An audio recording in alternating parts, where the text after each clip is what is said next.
Assalamualaikum warahmatullahi wabarakatuh. Selamat datang kembali pada mata kuliah perilaku organisasi bersama saya Yuli Indasari SMMM. Pertemuan ini adalah pertemuan kelima dan pada pertemuan ini kita akan membahas materi terkait kelompok dan dinamikanya. Just reminder aja bahwa pada ruang lingkup perilaku organisasi kita akan membahas 3 analisis, yaitu terkait perilaku individu, perilaku kelompok, dan perilaku organisasi. Dan pada pertemuan kelima ini kita sudah masuk ke bagian analisis perilaku kelompok untuk subbab kelompok dan dinamikanya. Mengapa mempelajari materi terkait kelompok dan dinamikanya itu sangat penting dalam perilaku organisasi? Karena kita tahu bahwa sebagian besar pekerjaan di organisasi itu tidak dilakukan secara individu, tapi berkelompok. Dan di sini kita diajarkan bahwa cara orang berinteraksi dalam kelompok itu sangat menentukan hasil kerja mereka dalam organisasi tersebut. Maka itu untuk topik kali ini di bagian kelompok kita akan mendiskusikan beberapa poin, di antaranya terkait definisi dan klasifikasi kelompok, alasan bergabung dalam kelompok, kemudian konsep dasar kelompok, tahapan-tahapan perkembangan kelompok, dan 10 kriteria pengukur kematangan kelompok. Sedangkan untuk dinamika kelompok, kita akan belajar 3 poin yang berkaitan dengan kelompok yang efektif, konflik, dan negosiasi.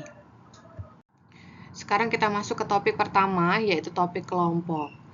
Definisi secara organisasi, kelompok itu diartikan sebagai dua atau lebih individu yang berinteraksi dan saling tergantung antara satu dengan yang lain dan secara bersama-sama ingin mencapai tujuan tertentu.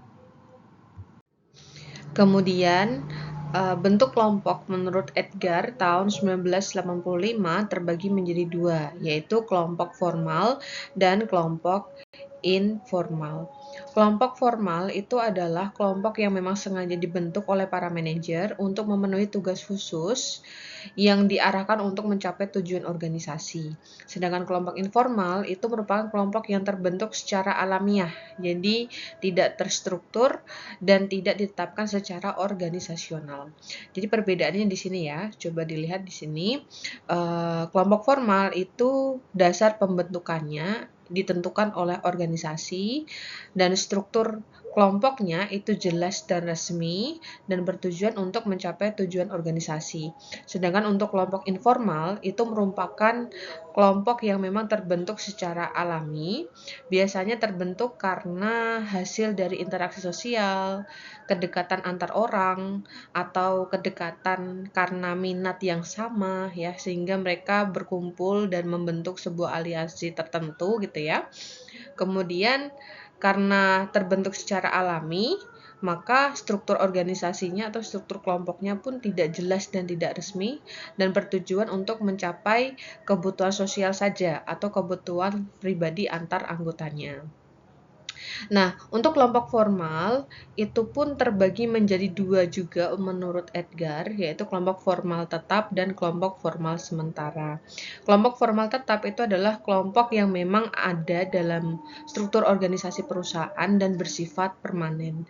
Contohnya ada divisi human resource, departemen keuangan, unit kerja produksi, dan juga ada unit kerja pemasaran atau marketing gitu ya.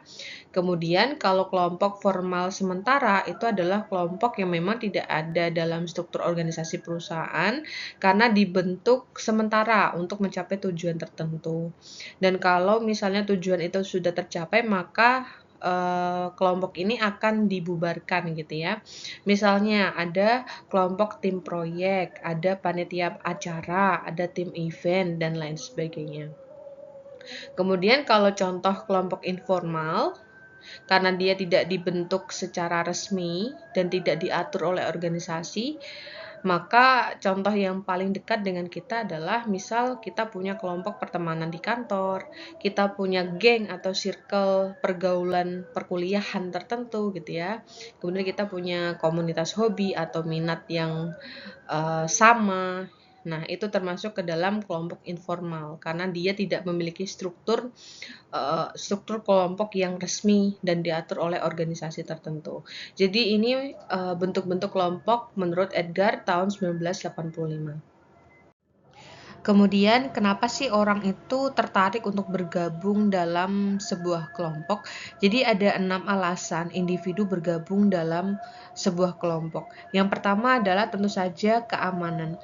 Jadi individu itu merasa lebih aman dan kuat ketika berada dalam kelompok dibandingkan sendirian. Misalnya, mahasiswa itu lebih percaya diri saat presentasi jika bekerja dalam kelompok daripada sendirian, gitu ya. Kemudian yang kedua, status. Jadi bergabung dalam kelompok dapat meningkatkan pengakuan, penghargaan, atau prestis seseorang gitu ya. Misalnya seseorang itu akan merasa bangga menjadi anggota organisasi kampus bergengsi gitu ya, atau tim inti suatu komunitas. Kemudian yang ketiga ada penghargaan diri. Jadi kelompok itu dapat meningkatkan rasa percaya diri dan membuat individu merasa dirinya bernilai. Misalnya saja, mahasiswa yang aktif di organisasi akan merasa lebih percaya diri karena sering diberi tanggung jawab dan juga apresiasi, gitu ya.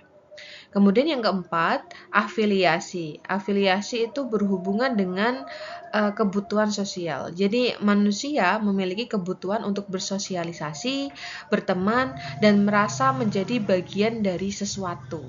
Misalnya seseorang itu bergabung dengan komunitas hobi, misalnya komunitas membaca atau komunitas olahraga gitu ya, untuk mendapatkan teman ya. Jadi kebutuhan untuk berteman. Kemudian yang kelima, tentu saja kekuasaan. Jadi, kelompok ini memberi individu kekuatan atau pengaruh yang tidak bisa dicapai jika dia sendirian gitu ya. Contohnya, serikat pekerja itu memiliki kekuatan lebih besar dalam memperjuangkan hak dibandingkan pekerja individu. Kemudian yang terakhir, alasan terakhir adalah pencapaian tujuan. Jadi tujuan tertentu akan lebih mudah dicapai melalui kerjasama dalam kelompok. Misalnya, mengerjakan proyek penelitian akan lebih cepat dan efektif jika dilakukan dalam tim dibandingkan dengan sendirian. Jadi kesimpulannya adalah bergabung dalam kelompok bukan hanya soal bersama-sama, tetapi juga berkaitan dengan kebutuhan psikologis, sosial, dan pencapaian tujuan. Jadi kelompok itu membantu individu untuk merasa lebih aman, lebih dihargai, terhubung, berpengaruh, dan juga lebih berhasil. Nah, gambar ini merupakan konsep dasar dalam kelompok. Maksudnya apa? Konsep dasar dalam kelompok itu menjelaskan bagaimana suatu kelompok itu bisa terbentuk dan apa saja sih unsur penting di dalamnya gitu ya. Nah, tadi kan sudah dijelaskan di awal bahwa kelompok itu merupakan sekumpulan individu yang saling berinteraksi dan bekerja sama untuk mencapai tujuan tertentu. Nah, ada beberapa unsur yang harus ada dalam sebuah kelompok. Unsur pertama adalah peran, yaitu apa aja sih tugas anggota di dalamnya gitu ya. Jadi harus ada konsistensi dalam menjalankan tugas gitu ya. Harus ada kejelasan tugas antar anggotanya. Kemudian yang kedua adalah norma. Jadi di dalam sebuah kelompok itu harus ada norma atau aturan yang tidak tertulis. Jadi budaya dalam kelompok itu apa? Bagaimana cara bersikap gitu ya. Kemudian yang ketiga adalah ukuran. Di dalam sebuah kelompok itu ukurannya harus proporsional.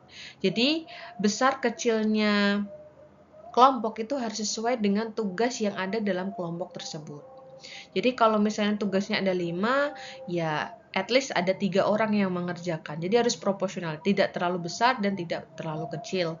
Kemudian di dalam sebuah kelompok itu harus ada yang namanya komposisi atau keberagaman.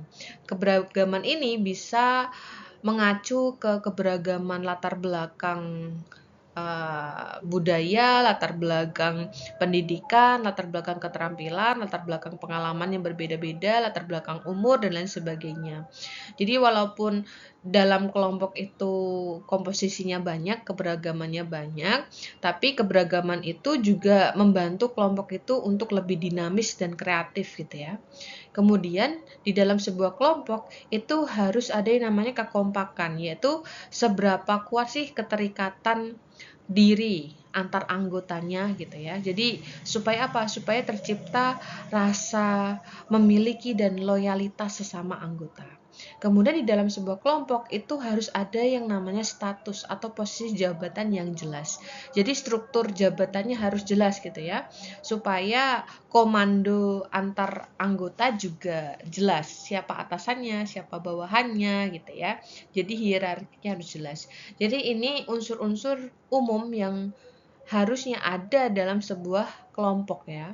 Jadi harus ada peran yang jelas, harus ada norma yang jelas, ukuran yang proporsional, komposisi atau keberagaman individu di dalamnya, kekompakan yang jelas, dan status atau struktur organisasi yang jelas. Nah, berikut ini merupakan tahapan-tahapan dalam perkembangan kelompok. Jadi, tahapan kelompok itu dimulai dari tahapan pre-stage 1 atau pratahap atau tahapan independence, di mana individu itu masih terpisah sendiri-sendiri dan belum ada keinginan untuk membentuk sebuah kelompok. Jadi, hubungannya memang masih sangat awal gitu ya, karena mereka masih berjalan sendiri-sendiri. Nah, kalau udah di tahapan independence atau pre-stage 1, maka masuk ke tahapan forming atau tahapan pembentukan, stage 1 gitu ya. Di mana individu-individu yang terpecah tadi mulai bergabung, saling mengenal, tapi masih bergantung pada arahan pemimpinnya gitu ya. Jadi masih pada tahap yang berhati-hati dan masih suasananya masih cenderung sopan gitu ya. Kemudian kalau sudah selesai di tahap forming, mulai pembentukan, maka kita masuk ke stage 2 yaitu storming atau tahapan konflik. Dimana di sini karena tadi baru bergabung maka muncullah berbagai perbedaan gitu ya. Tadi kan biasanya individu itu tergabung dengan latar belakang yang berbeda-beda gitu ya, keberagaman yang berbeda-beda. Nah, keberagaman ini memunculkan yang namanya konflik. Nah, muncul konflik karena ada perbedaan pendapat, ada persaingan gitu ya. Anggota mulai menegaskan peran dan pengaruhnya secara jelas gitu ya. Siapa pemimpin, siapa anggota, siapa yang memiliki keterampilan lebih baik gitu ya. Mereka mencoba untuk menunjukkan itu sehingga terjadilah yang namanya konflik. Kalau sudah melewati fase stage 2, storming atau konflik, maka terbentuklah yang namanya stage 3 atau norming ya, di mana terjadi penyesuaian. Kelompok tadi yang mulai konflik gitu ya, ini kan masa-masa adaptasi. Setelah masa adaptasi, maka kelompok itu mulai stabil. Jadi norma dan aturan mulai terbentuk, kerjasamanya juga mulai terbentuk, mulai ada ikatan antar anggota. Jadi hubungannya mulai harmonis gitu ya. Kalau sudah di tahap norming, maka muncul di tahap performing atau stage 4, di mana ini adalah tahapan kinerja. Jadi kelompok itu sudah mulai bekerja secara efektif dan produktif untuk mencapai tujuan dengan kerjasama yang solid gitu ya. Tapi kalau sudah di tahap forming, maka ada kemungkinan akan terjadi stage 5, yaitu adjourning, di mana setiap kelompok yang dibentuk itu pasti ada kemungkinan untuk pembubaran ya. Jadi kelompok itu bisa dibubarkan apabila tujuannya sudah tercapai. Dan kalau sudah di tahap adjourning, maka kelompok akan kembali ke tahap return to independence. Jadi kembali lagi ke tahapan pre-stage, kembali lagi menjadi individu yang terpisah lagi dan tidak membentuk kelompok. Jadi ini adalah tahapan-tahapan dalam perkembangan kelompok dari independence, forming, storming, norming, performing, kemudian ke tahapan adjourning dan kembali lagi to independence lagi. Nah, menurut John Jr. tahun 2002 terdapat 10 aspek yang mengukur kematangan sebuah kelompok. Ya, di sini yang warna merah adalah immature group atau kelompok yang belum matang. Kemudian di sini adalah mature group, kelompok yang sudah matang. Jadi ada 10 kriteria menurut John yang dapat digunakan untuk mengukur kematangan atau kedewasaan sebuah kelompok. Yang pertama adalah terkait dengan mekanisme umpan baliknya. Kemudian yang kedua adalah metode pengambilan keputusannya. Kemudian yang ketiga berkaitan dengan loyalitas kelompoknya. Kemudian yang keempat adalah prosedur kerjanya seperti apa. Kemudian yang kelima adalah pemanfaatan sumber daya anggotanya. Keenam adalah komunikasi. Tujuh adalah tujuan kelompoknya. Kemudian untuk yang kedelapan adalah hubungan otoritasnya. Yang kesembilan adalah terkait partisipasi dalam kepemimpinan. Kemudian yang ke-10 adalah penerimaan perbedaan pendapat. Jadi bisa dilihat di sini ya, kalau misalnya di bagian kelompok yang belum matang, itu untuk bagian mekanisme umpan baliknya itu cenderung buruk, berbeda dengan yang mature group atau yang sudah matang. Umpan baliknya cenderung jelas dan membangun atau excellent gitu ya. Untuk metode pengambilan keputusannya, yang di bagian belum matang biasanya akan kacau atau tidak efektif ya. Disfungsional. Kalau yang di sini mature group dia akan lebih fungsional atau lebih sistematis dan efektif. Kalau di bagian yang ketiga itu berkaitan dengan kohesi atau loyalitas kelompok. Di bagian immature group akan lebih rendah. Sedangkan di matang atau mature group dia akan tinggi atau solid ya, kompak. Nah, untuk bagian prosedur kerja di bagian yang immature group itu lebih kaku gitu ya, infleksibel, sedangkan untuk yang mature group akan lebih fleksibel dan juga adaptif. Yang kelima berhubungan dengan pemanfaatan sumber daya anggota.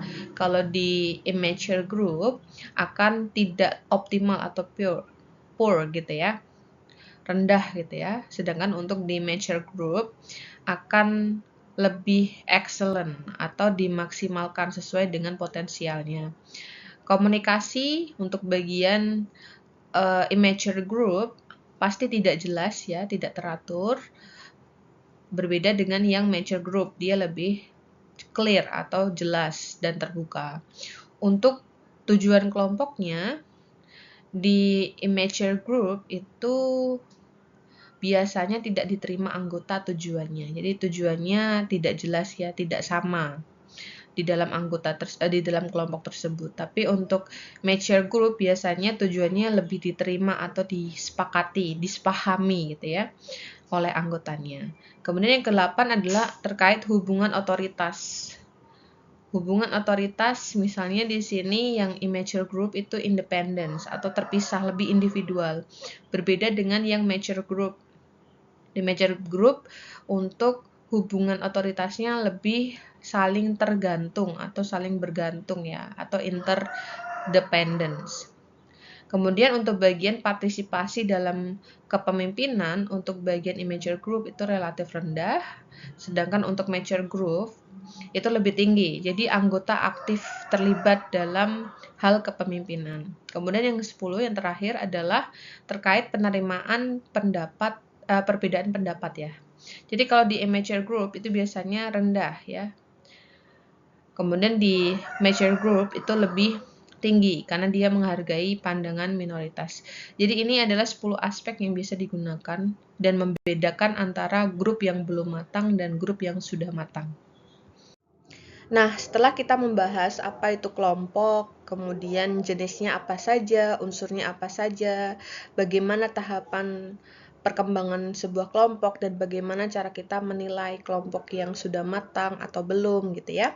Maka kita masuk ke topik yang kedua, yaitu berkaitan dengan pembahasan dinamika dalam kelompok. Dinamika kelompok itu merupakan proses interaksi, perubahan, dan perkembangan yang terjadi di dalam suatu kelompok ketika anggotanya saling berhubungan untuk mencapai tujuan bersama.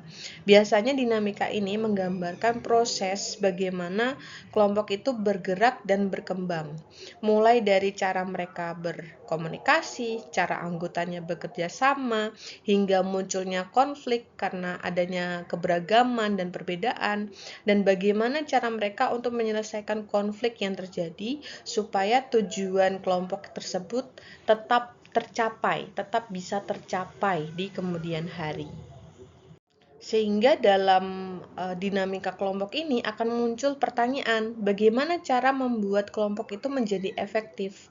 Karena tadi di dalam dinamika kelompok dijelaskan bahwa keberagaman individu, keberagaman tugas pekerjaan mereka, keberagaman latar belakang mereka itu akan berpotensi untuk melahirkan perbedaan pendapat, persaingan yang ujung-ujungnya akan memicu konflik. Sedangkan konflik ini akan menghambat kelompok tersebut untuk mencapai tujuannya di kemudian hari. Jadi bagaimana sih cara untuk menciptakan kelompok yang efektif dan menghadapi dinamika kelompok yang bisa memicu konflik di kemudian hari gitu ya. Oleh karena itu, John Jr. tahun 2002 itu menjelaskan bahwa kelompok yang efektif itu bisa diukur melalui 3 aspek utama. Yang pertama adalah task performance atau kinerja tugas, di mana kelompok yang efektif itu harus mampu mencapai tujuannya sesuai dengan standar kualitas, standar kuantitas, dan juga jangka waktu yang sudah direncanakan sejak awal.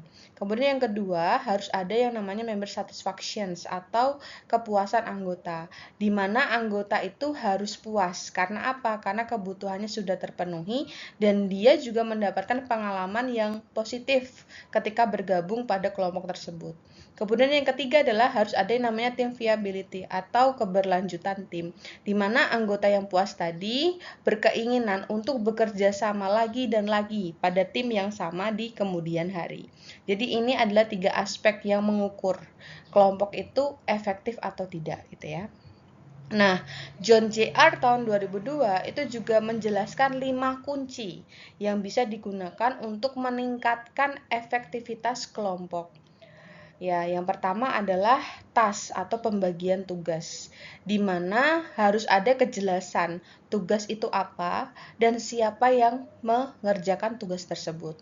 Kemudian yang kedua, sasaran atau tujuannya harus jelas, penghargaan itu harus adil, rewardnya harus adil, dan sumber daya yang digunakan itu harus memadai atau tersedia.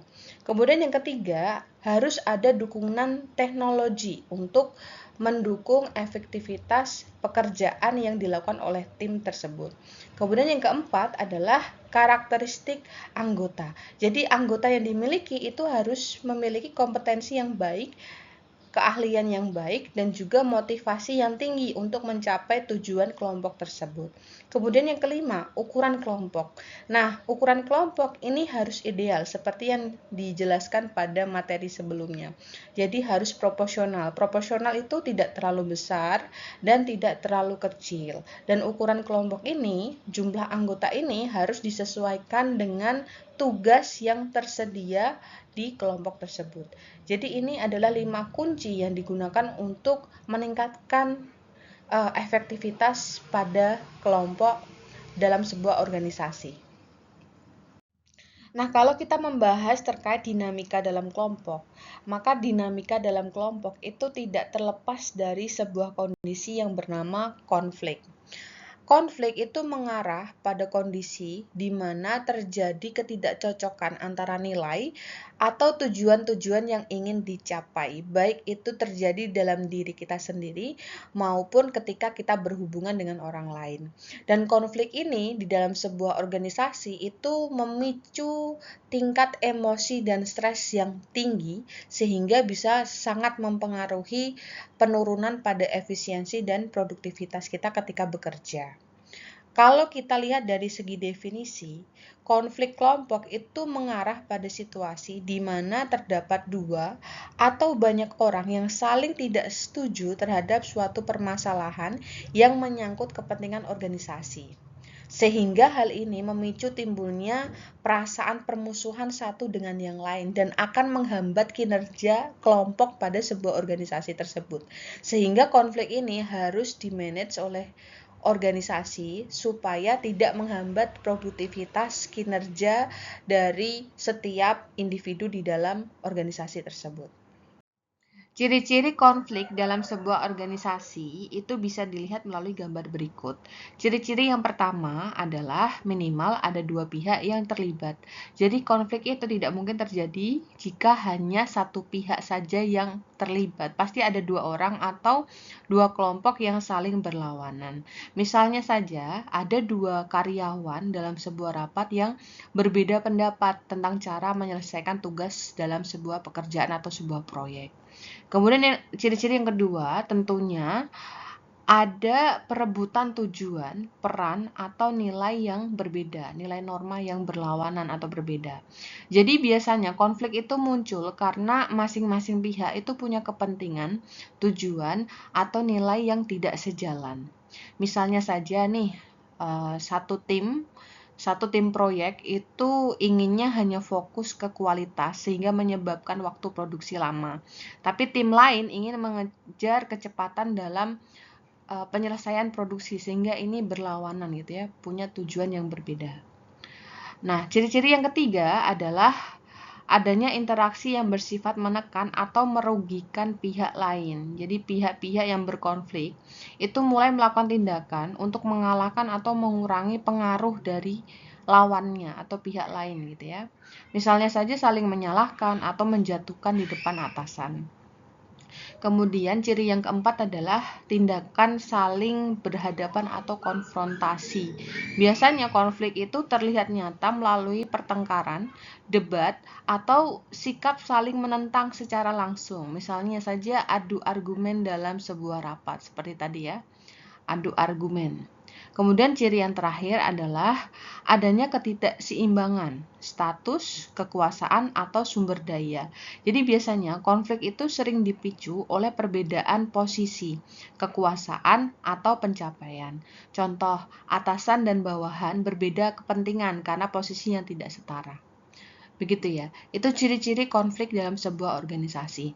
Nah, menurut Robin tahun 2003, konflik dalam sebuah organisasi itu bisa dilihat dari 3 perspektif.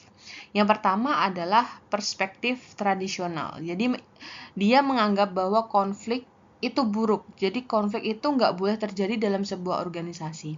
Jadi pandangan ini menganggap bahwa konflik itu harus dihindari dan dihilangkan. Di sini dijelaskan ya, konflik itu dianggap mengganggu tujuan organisasi. Jadi secara tradisional, konflik itu benar-benar nggak boleh terjadi dalam sebuah organisasi. Itu tradisional. Kemudian ada perspektif hubungan manusia. Jadi dia menganggap bahwa konflik itu wajar dalam sebuah organisasi. Konflik itu adalah hal alami di tempat kerja. Jadi dia berpandangan bahwa konflik itu bisa dikelola kok agar tidak merusak kerjasama. Jadi konflik itu ada, boleh ada gitu ya. Tapi yang ketiga ada interaksionis, yaitu justru mendorong adanya konflik.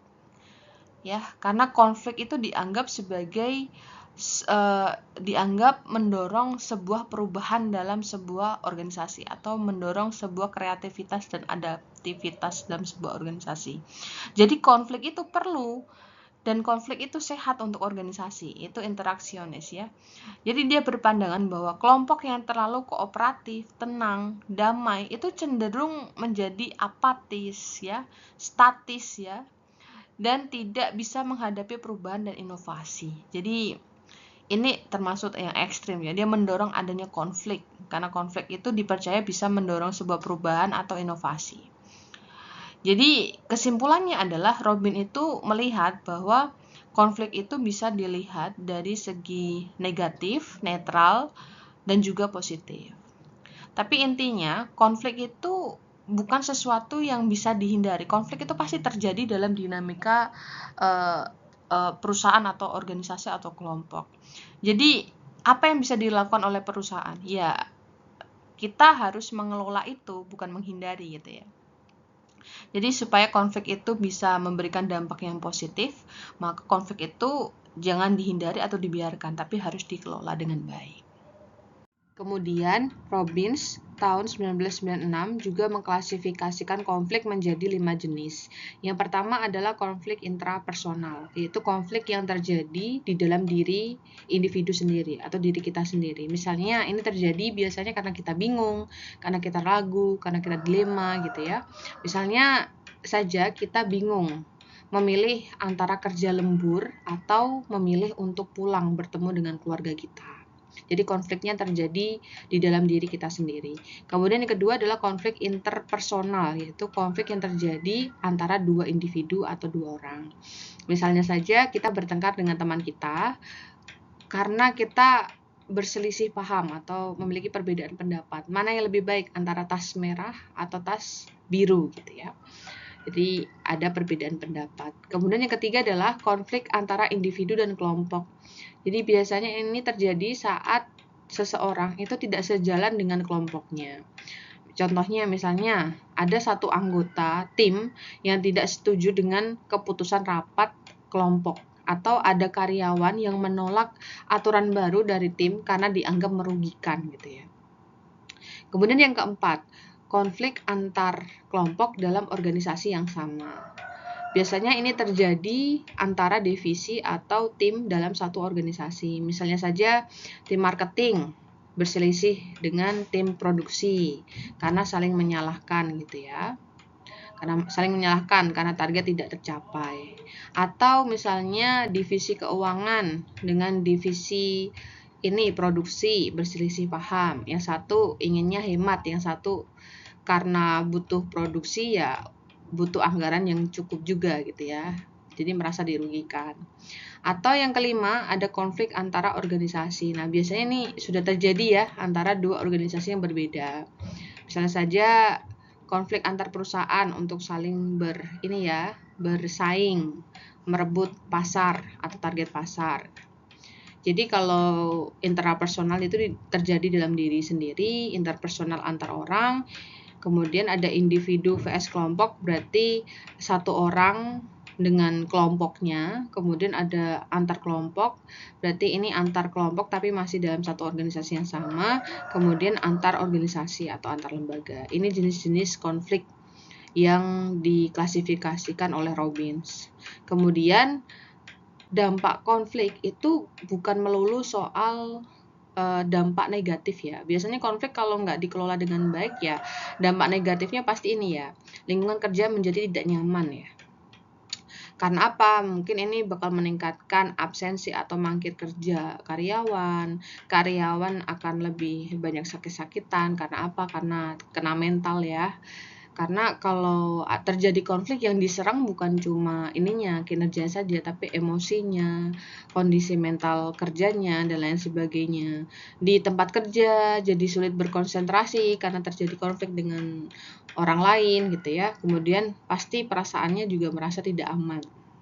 Jadi ini semua pasti akan berpengaruh ke dalam apa? Ke dalam produktivitas individunya, pasti tidak akan tercapai kinerjanya. Tapi berbeda dengan yang dikelola dengan baik, maka lingkungan kerja itu justru akan menjadi kondusif kalau misalnya konflik itu bisa dikelola dengan baik. Yang pertama adalah tentu bisa meningkatkan ketertiban dan kedisiplinan. Kenapa? Karena saat terjadi konflik, biasanya organisasi itu akan membuat aturan yang lebih jelas.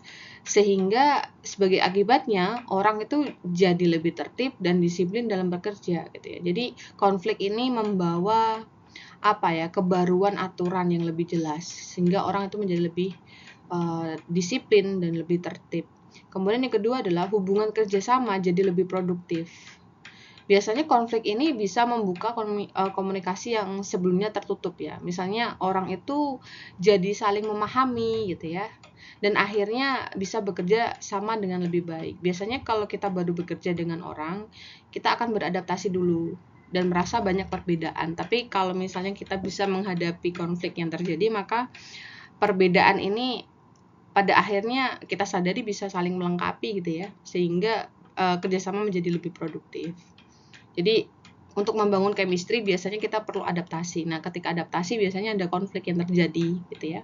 Kemudian yang ketiga adalah meningkatkan motivasi kerja. Nah, ini biasanya nih konflik meningkatkan motivasi kerja. Kenapa? Karena biasanya kalau ada perbedaan pendapat, itu bisa memicu semangat antar individu. Untuk apa? Untuk menunjukkan kinerja yang terbaik. Sehingga apa? Sehingga orang itu ketika bekerja akan lebih termotivasi untuk berprestasi di tempat kerjanya, gitu ya. Kemudian yang keempat, itu mengurangi tekanan ya. Setelah konflik selesai. Jadi misalnya kalau masalah sudah dibicarakan dan diselesaikan, beban pikiran itu akan jadi lebih berkurang ya, sehingga suasana kerja akan lebih terasa lebih lega. Kemudian yang terakhir adalah membantu pengembangan karir. Kenapa? Kalau nggak ada konflik, rekan-rekan sekalian itu tidak akan bisa untuk melatih kemampuan kalian. Untuk apa?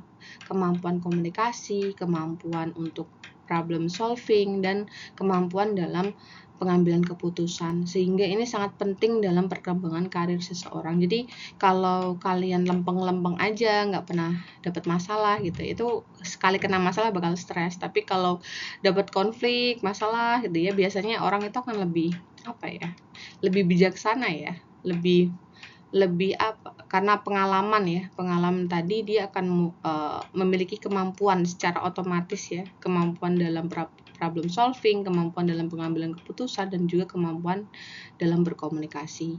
Sehingga ini yang menyebabkan lingkungan kerja kondusif kalau konfliknya bisa di-manage dengan baik gitu ya. Oleh karena itu, Robbins juga menjelaskan betapa pentingnya manajemen konflik dalam sebuah organisasi. Manajemen konflik itu apa? Manajemen konflik itu adalah proses untuk mengelola konflik. Supaya apa? Supaya dampak negatif berkurang, tetapi hasil positif meningkat dalam organisasi. Nah, menurut Robbins, terdapat beberapa tahapan dalam manajemen konflik. Dimulai dari tahapan yang pertama, yaitu potential oppositions, yaitu potensi konflik. Ini adalah awal munculnya konflik karena adanya perbedaan.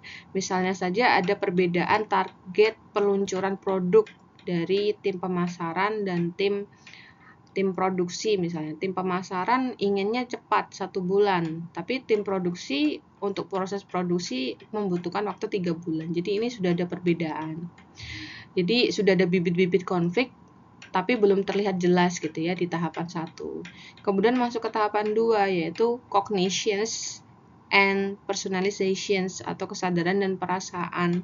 Jadi konflik itu sudah mulai disadari dan dirasakan secara emosional. Misalnya ya, yang tim produksi menganggap bahwa tim pemasaran itu nggak ngerti bahwa untuk menghasilkan produk yang berkualitas kita butuh waktu sekian gitu ya. Sedangkan tim pemasaran berpikir bahwa tim produksi itu adalah tim yang lambat sekali dalam menyelesaikan produksi gitu ya. Jadi di tahap ini konflik sudah mulai masuk ke pikiran dan perasaan, emosi sudah mulai muncul. Kemudian yang ketiga, adanya tahapan intentions atau niat. Jadi pihak yang berkonflik itu mulai menentukan cara untuk menghadapi konflik. Bisa dengan kompromi, bisa saling mengalah, atau bahkan bertahan atau tidak saling mengalah dan berkompromi. Misalnya mereka memutuskan untuk saling berkompromi ya udah ayo kita ambil tengah-tengahnya 2 bulan ya gitu misalnya. Tapi pada tahapan intention ini juga dibarengi dengan behavior atau perilaku, di mana konflik itu sudah mulai terlihat dalam tindakan nyata gitu ya, misalnya dengan berdebat, menolak pendapat gitu ya, nggak setuju 2 bulan, saya nggak bisa juga 2 bulan, at least 2 bulan setengah misalnya ya, yang dari tim produksinya. Tim pemasaran itu terlalu lama, terlalu lambat misalnya. Jadi di pihak ini, di intention dan behavior ini, mereka mencoba untuk berdiskusi, tapi dalam diskusi itu pasti akan terlihat tindakan berdebat, menolak gitu ya, behavior. Kemudian masuk ke tahapan outcomes, yaitu hasil. Ini adalah hasil akhir dari konflik. Jadi bisa positif, bisa negatif. Misalnya kalau positif sepakat 2 bulan ya berarti kerjasama mereka antara tim pemasaran dan tim produksi tetap berjalan baik gitu ya, tidak ada konflik, tidak ada perdebatan lagi.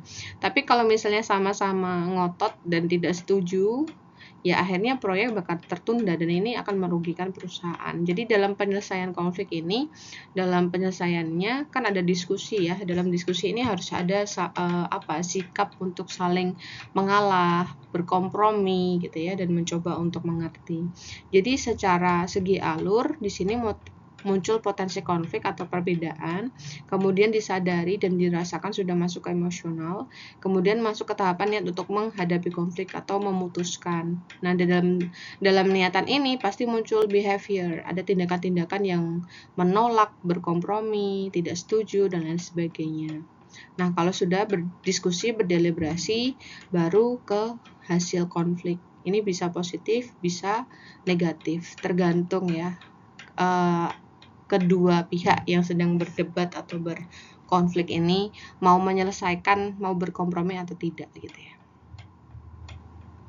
Apabila strategi dalam manajemen konflik tidak berhasil menyelesaikan persoalan, maka dilakukan yang namanya negosiasi. Tapi sebenarnya dalam manajemen konflik kita juga bisa melibatkan pihak ketiga yang lebih tinggi atau pihak ketiga yang lebih mengerti untuk menengahi supaya konflik ini bisa terselesaikan dengan baik. Kalau tadi misalnya tim pemasaran dan tim produksi tidak bersepakat, maka ya atasan yang harus menengahi dan memberikan deadline yang memang sesuai gitu ya. Supaya apa? Supaya proyek ini tidak tertunda lama. Tapi demikian juga kalau misal masih tidak bisa diselesaikan, maka kita lakukan yang namanya negosiasi. Negosiasi itu apa? Negosiasi itu adalah proses berbicara atau berunding antara dua pihak atau lebih yang punya kepentingan berbeda untuk mencari kesepakatan. Gitu ya. Misalnya kita mau beli barang di pasar, kita pengennya barangnya murah, penjualnya inginnya untung, itu kan dua yang saling berbeda gitu ya. Akhirnya tawar-menawar sampai muncul kesepakatan. Nah, untuk jenis negosiasi itu terbagi menjadi 5. Kalau di buku itu cuma dijelaskan 2 ya. Di sini kita jelaskan semuanya. Yang pertama adalah jenis negosiasi distributif ya. Jenis negosiasi ini berkeinginan bahwa ada satu pihak yang menang dan ada satu pihak yang kalah ya, yang satu untung, yang satu rugi. Biasanya sumbernya terbatas. Sumber apa nih? Misal ada uang, harga dan lain sebagainya. Tujuannya adalah untuk mendapatkan negosiasi ini bertujuan untuk mendapatkan bagian yang terbesar atau paling besar. Biasanya hubungan antara kedua pihak yang sedang berkonflik itu kurang penting ya, atau tidak terlalu penting ya. Misalnya saja tawar-menawar, proses tawar-menawar atau negosiasi harga di pasar, seperti yang saya jelaskan tadi. Kemudian ada jenis negosiasi integratif ya. Jadi ini adalah jenis negosiasi yang mengharapkan bahwa masing-masing pihak itu menang, dua-duanya untung gitu ya. Biasanya ini merupakan jenis negosiasi kerjasama, jadi bertujuan untuk mendapatkan keuntungan bersama, dan biasanya hubungan antar pihak yang sedang bernegosiasi ini sangat penting. Misalnya negosiasi gaji atau negosiasi fasilitas kerja misalnya ya, perusahaan dan karyawan ini akan cari solusi supaya mereka sama-sama puas.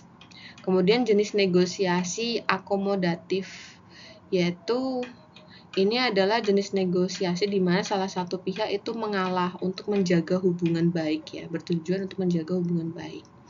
Jadi hubungan antar pihak ya sangat penting. Misalnya saja mengalah demi keharmonisan tim. Misalnya dalam tim kita mengalah supaya tidak ribut, ya sudah ikut saja biar damai misalnya. Karena merasa bahwa hubungan antar anggota dalam tim itu sangat penting. Kemudian yang keempat adalah kompetitif. Ini adalah jenis negosiasi yang ingin menang sendiri ya, atau agresif. Dan ini dia bertujuan untuk mengalahkan pihak lain gitu ya. Dan hubungannya of course tidak terlalu dipedulikan. Kalau ini kan masih kurang penting, masih berhubungan ya, tapi ini bodo amat gitu ya, nggak terlalu penting gitu ya. Jadi contohnya misal negosiasi bisnis, sekali saja, yang penting menang sekarang gitu ya, supaya mendapatkan keuntungan yang banyak. Kemudian ada jenis negosiasi kolaboratif. Ini adalah jenis negosiasi kerjasama ya, yang aktif dan kreatif. Untuk apa? Untuk mencari solusi terbaik bersama. Hubungannya berarti sangat penting karena dia menjaga kerjasama ya. Misalnya kerjasama antar perusahaan untuk jangka panjang. Jadi diskusi ini negosiasinya pasti bertujuan untuk memberikan solusi yang terbaik, jadi saling menguntungkan gitu ya. Ini adalah 5 jenis negosiasi yang biasa dipakai dalam sebuah organisasi untuk mencapai kesepakatan. Nah, Ivan Cevich tahun 2008 itu menerangkan bahwa terdapat 4 taktik yang bisa digunakan untuk memenangkan sebuah negosiasi. Yang pertama adalah taktik orang jahat dengan orang jahat. Maksudnya apa? Maksudnya adalah kita menyesuaikan status, latar belakang, jenis kelamin, dan usia orang yang kita pilih dan kirim untuk bernegosiasi dengan lawan gitu ya. Kemudian yang kedua adalah penambahan perundingan. Jadi kita menambah isu atau memperpanjang pembahasan. Maksudnya adalah kita bukan hanya fokus pada satu permasalahan, tapi kita menambah topik lain supaya ada lebih banyak pilihan solusi atau kesepakatan. Misalnya ketika menegosiasikan gaji, kita tidak hanya fokus pada gaji pokok, tapi juga membahas terkait bonus, jam kerja, dan juga fasilitas. Jadi lebih mudah untuk menemukan kesepakatan gitu ya. Kemudian yang ketiga adalah melibatkan orang ketiga, of course menggunakan mediator atau penengah. Jadi ketika dua pihak yang sedang berkonflik sudah buntu, maka kita harus meminta bantuan orang lain yang lebih netral, gitu ya. Misalnya saja dosen menjadi penengah untuk konflik mahasiswa atau HRD menjadi penengah untuk konflik karyawan. Jadi orang ketiga ini membantu mencari solusi yang adil untuk kedua belah pihak. Kemudian yang taktik terakhir yaitu mengurangi perbedaan. Jadi kita fokus pada persamaan bukan perbedaan. Maksudnya adalah taktik ini digunakan untuk mencari titik temu agar konflik ini tidak menjadi terlalu besar gitu ya. Misalnya ketika kita menawar harga baju di pasar, misalnya kita pengen harga 80.000 tapi penjual maunya 100.000, ya udah sepakat aja di angka 90.000 gitu ya, supaya kita mendapatkan solusi yang tengah, kemudian masing-masing pihak menjadi saling mengalah. Jadi 4 taktik dalam memenangkan negosiasi ini dimaksudkan supaya negosiasi ini tidak berjalan buntu, ada solusi, dan bisa mencapai sebuah kesepakatan. Jadi itu materi dalam pertemuan 5 kali ini. Terima kasih atas atensinya. Saya akhiri. Wassalamualaikum warahmatullahi wabarakatuh.